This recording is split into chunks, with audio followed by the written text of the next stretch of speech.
Yep. Today's copywriting day 355, I think. So, what I've been doing the past few days is just writing emails for my client, as usual. And I was having a conversation over email with the person who was interested with me. And I basically just came out and said, like, straight up that I wanted, like, a retainer up front for, like, writing emails for him. And he got back to me and asked if I had any case studies I could show him.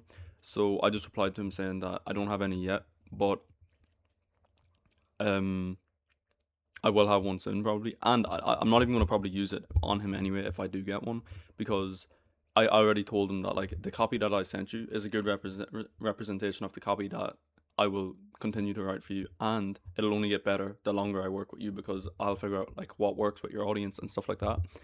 But yeah, so basically he hasn't replied yet. He usually takes like a day or two to respond anyway. So that's all of that. And yeah, so Afif asked me, I don't know if I'm pronouncing his name properly, but he asked me, how do you like follow up to people who say like, yes, they want free copy, and then you send it over to them and then they ghost you. So there's two ways I usually do it, or like that you can do it. So I just follow up with them after like 2 days and I say, yo, just checking to see what you thought of that copy I sent you. And then the next thing I'll say is, it'll just have to get progressively more creative. You know what I mean? So like you'll have to go and spend 5 minutes and just see like, I don't know, opt in if it's email copy, opt into their email list and see how many emails they've sent out the past like week or the past 2 weeks or month, whatever. And like just give them some sort of insight, like make them see what they're actually not doing properly. So for example, whenever I reach out to people doing emails, like all I offer now is emails because I just want to kind of like niche down into a specific type of copy and then expand from there once I get clients. So what I do is whenever I source my leads, I go through and I opt into every single one of their email lists. And since there's that many leads, like I have like I don't know, like 100 or 200 leads waiting. Obviously, I'm not going to be able to reach out to them all within like the first week. So what ends up happening is over the period of like a month, anytime I outreach to people, I'll know if they send out a lot of emails or not. Like some people will send out like 2 to 3 emails a day. Some will do daily emails. Some will do no emails for an entire month. So once I go in, like so if I follow up with them and then I look at their like email list. So like, okay, I'll just clarify. So once I send them a piece of copy, if they don't reply, I'll ask, yo, just checking to see if you like that copy. If they don't reply again, I'll go into their email, like I'll go into the burner email account I have, type in their name, and then see how many emails they're sending out.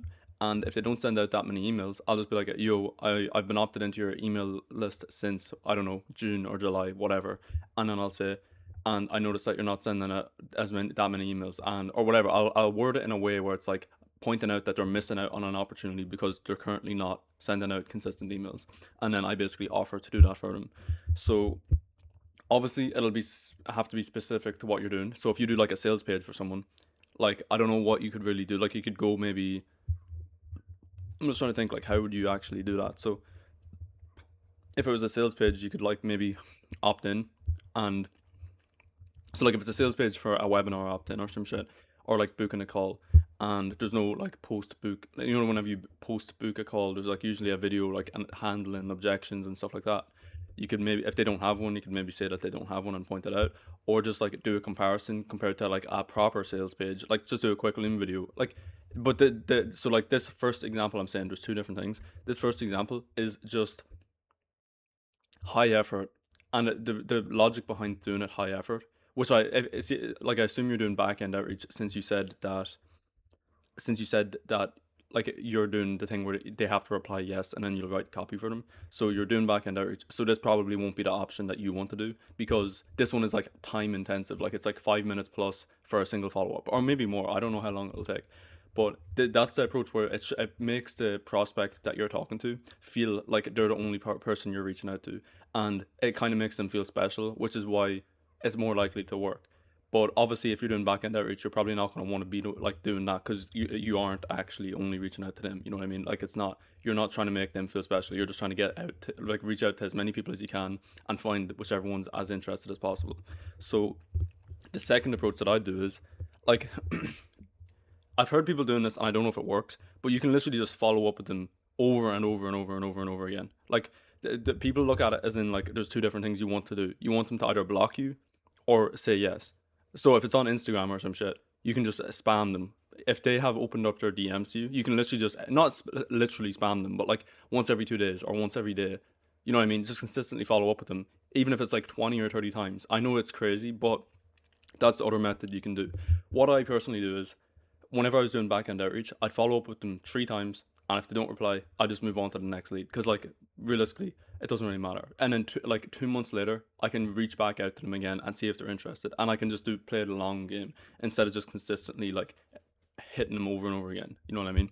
So I don't know if that made sense. I probably should have had like, I don't know, some sort of graph or like visuals on the screen to help demonstrate that.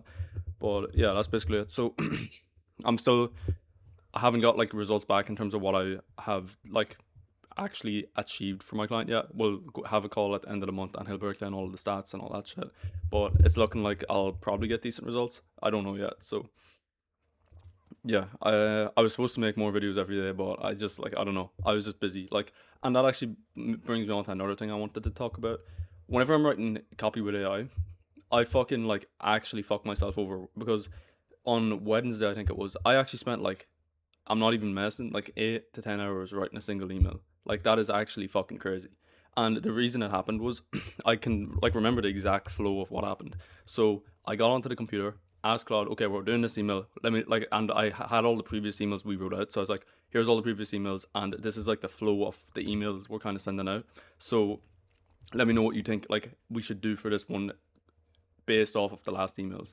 And it gave me a direction. I went down a little rabbit hole on that direction for like 2 hours, and then I realized there's just a point where like you're looking at a piece of copy, you know who you're writing it for, you know the audience, and you're just like, nah, this shit isn't gonna work. So I was 2 hours deep, and I was like, oh fuck, this isn't actually a good email. You know what I mean? So I started from scratch. I didn't start from scratch. I just got said, nah, Claude, I don't like this angle. Like we need to come up with something else. And I was coming up, I was throwing it my own angles to like, we need to take it this direction. And I ended up doing the same thing twice again. So I came up with another email, spent another like 2 hours on it, didn't like it, did another email, and then eventually it was like late at this point and I had to go out that day. So I was like, I have a pretty good, this is like a pretty good email now at this point. Obviously, since I spent like 8 hours like fucking going back and forward on it. And it probably wasn't 8 hours, like strictly 8 hours. It was probably just like, I don't know, 6 hours of actual just in a Google Doc. And it was just time spent thinking about the email as well. But yeah, I need to make sure that for this client so far, all I've been doing is mainly writing emails by hand. Because whenever I write them by hand, I know the angle's good because I just put my own thought into it. I think Claude can just be pretty stupid sometimes. It'll just be like come up with weird angles, and it's just weird. I think you need to like you use your brain for the angle. Let Claude fill in some of the blanks, but most of the time I just write it myself. And if there's any like grammatical issues with the copy, I'll just throw it into Claude. It'll fix most of those, and then it's pretty good. But I seen Jason Malucci in one of his like Instagram reels or some shit saying that he uses Manus for his copy. Like it's to do his research. I don't know if it's to write his copy specifically, but I might have a look at that just to see if it can like make my copy better. Because obviously, if I can like take most of the workload off of what I'm doing, because I am spending a lot of time. Like I've seen videos of like KJ Rainey in one of his school communities where he's writing his emails that like he is a client and he's writing emails for them, and he writes it in like 5 minutes with AI, and it was like pretty good first try. And I know it's possible because I have AI that's like that, but I think my standards are too high where it's like I want to just make sure that it's completely fucking different. Because whenever you're sending emails out to a list, most of the time, unless like if they're not a copywriter or they're not into marketing like somewhat, they won't even know it's AI.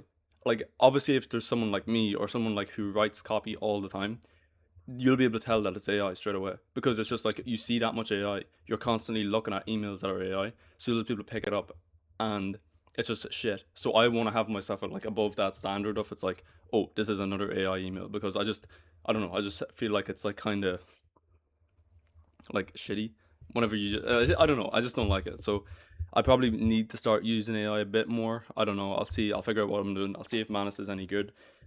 But yeah, that's basically what I've been doing the past 5 days. So if you have any questions, ask me, and see you.